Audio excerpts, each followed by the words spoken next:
በኢትዮጵያ የክርስትና ሃይማኖት ሲነሳ ከሃይማኖቱ ጋር የኢትዮጵያውያን የማንነት ታሪክ አብሮ ይነገራል። ኢትዮጵያዊነት ኩራት፣ ክብርና ዝና ሲሆን ሕይወታቸውን ከክርስትና ሃይማኖት ጋር የተሳሰረው የአባቶቻችን ታሪክ ከኢትዮጵያ ታሪክ ቀድሞ ይዘከራል። የሕገ ልቦና ታሪክ ሲነሳ ሀበሽነት፣ የሕገ ኦሪት ዘመን ሲነገር ኢትዮጵያዊነት፣ የወንጌል ዘመን ሲሰበክ ኢትዮጵያ አብሮ የሚነሱ እውነታዎች ናቸው። ነብር ዥንጉርጉርነቱን ኢትዮጵያ መልኩን አይለውጥም ያለው የመጽሐፍ ቅዱስ ቃል መሪ ሆኖ ይጠቀሳል።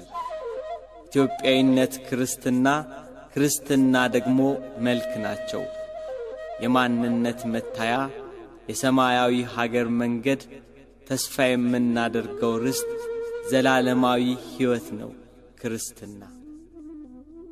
ክርስትና በክርስቶስ ደም ተመስርቶ በሐዋርያት መንገድነት ከዘመን ዘመን የተሰበከ የምስራች ነው።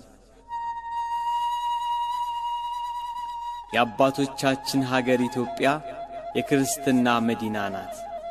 ክርስትናን በድርጊትና በቃል የሰበኩ ሐዋርያት ነበሩ አባቶቻችን።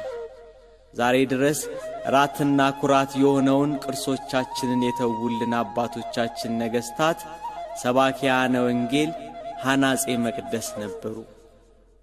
አክሱም፣ ላሊበላ፣ የፋሲል ግንብ የአባትነታቸው ምስክር፣ የኢትዮጵያውያንነት ውርስ፣ የልጆቻቸው መድመቂያ። ከዘመናት በፊት በሆነ በአንድ የአባቶቻችን ዘመን እንዲህ ተደረገ።